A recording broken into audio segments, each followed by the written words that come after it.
Yeah? Are you gonna eat me? You're gonna eat me alive? Are you? Are you gonna eat me alive? Huh? Are you? You're gonna get me? Look what I got. Look what I got. I just bought it. Okay, hold on.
Yep.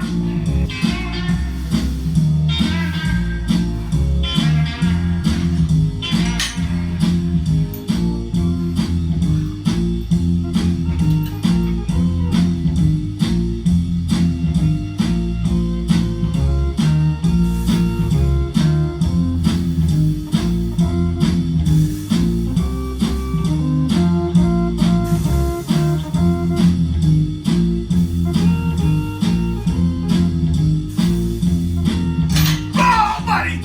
Rock and roll, baby. That's a PR. Whoa.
Oh!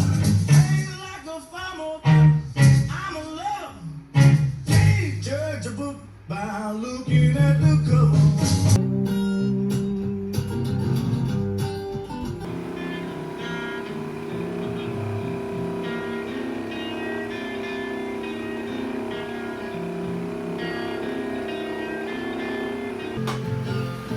Oh, turn your Twitter.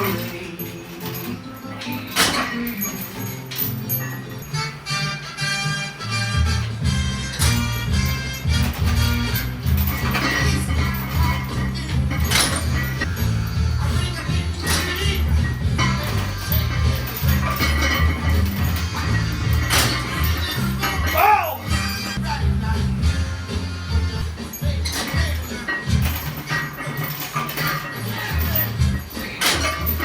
Get back!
All right, guys, rig rundown on what we did today.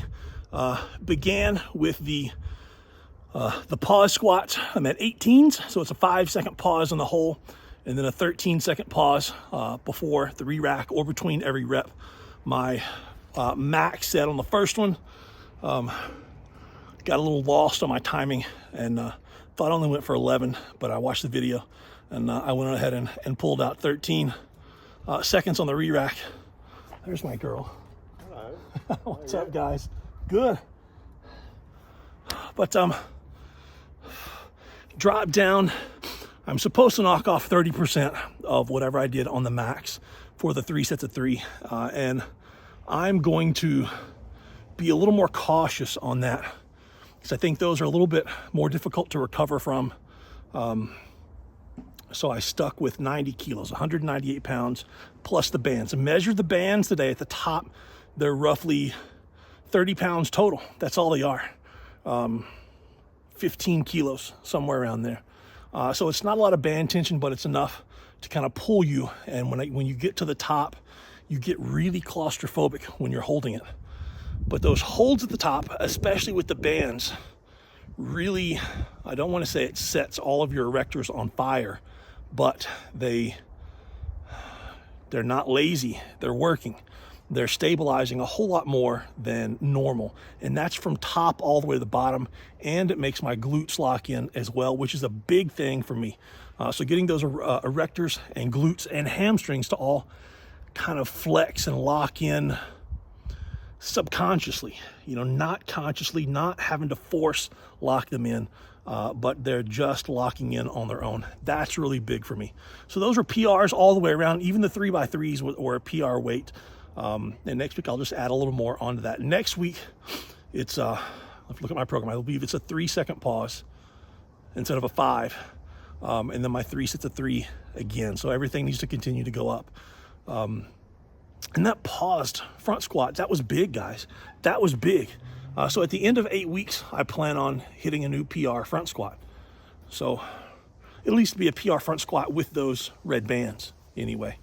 After that, I went over to my box squats, and I think I want to do some kind of dynamic effort box squat every other week or every third week. So I may do a heavy box squat, a dynamic effort box squat, and then maybe a rest week, and continue to rotate those. I think using the Buffalo bar is probably the safest bar that I'm able to use. I love the SS yoke bar, but when I combine it with chains, it does tend to set my low back back a week.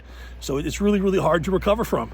The regular squat bar eats into my shoulders, eats into my biceps, wrists, and my back just a little bit. But that Buffalo bar, it swings. I'm hoping you can see that on video. It swings back and forth a little bit when you unrack it, and it's really difficult to get it locked in and tight down on the body. But if you're having issues getting that bar locked in and tight on the body, that Buffalo bar is a great bar to train with, because if you get really, really heavy, it's going to go all over the place if you don't get locked in correctly. So it could be a great teaching tool as well. After that, my wife's about to call. After that, when I did the box squats, 6 sets of 2 with 2 sets of heavy bands. So that's somewhere around 150 to 200 pounds each set, plus 2 plates. The bar is 55 pounds, whatever that works out to be. Felt really, really good. Briefs only a little bit lower than what I normally box squat do. Probably still not anywhere near depth though. But felt really good. Speed felt good. It was leg work and it was back work, and I had a good time. So I moved out here to the Viking press. The plan for the day was somewhere around 50-55% for 5 sets of 10. Last week and the last 2 weeks were 10 sets of 5. So last week was 10 sets of 6. The week before that was 10 sets of 6. Both weeks were PRs. So going to 5s, you can add weight and set PRs, but that doesn't lead to long-term progress. So this week needed to be a little bit shorter rest periods, needed to be a little bit more stimulation muscular-wise, and I did not need to fry my shoulders and triceps and my back, my spine, like I did last week on these. So I just need to use this as a great way to build some muscle and some strength, and these really work the triceps a lot, but it also puts a big strain on my spine. And I'm going to use this to continue to help me get stronger on my Viking press, on my axle press, on my log press. It means I don't need to go all out on this. I don't need to continue to hit failure and destroy myself on this. I need to use this to get better. So pulled everything back, got my fashion going with my shirt here, got my orange vest. I found it stuck back in a bag. Got my humor hat as well. Very, very productive session. And I feel pretty confident I can continue to recover and have a solid log press session on Friday. And then we'll just see what happens on Atlas Stone. So hope you enjoyed it, guys. I hope you're learning from all this. I really do. I always hope that you guys are watching this and it's not just a crazy guy in his home gym. It's not just sets, reps, and percentages. I hope that you're able to break stuff down and get ideas that you can use in your own training. So until then, I'm going to load up the car. See you guys on Friday. Have a good one.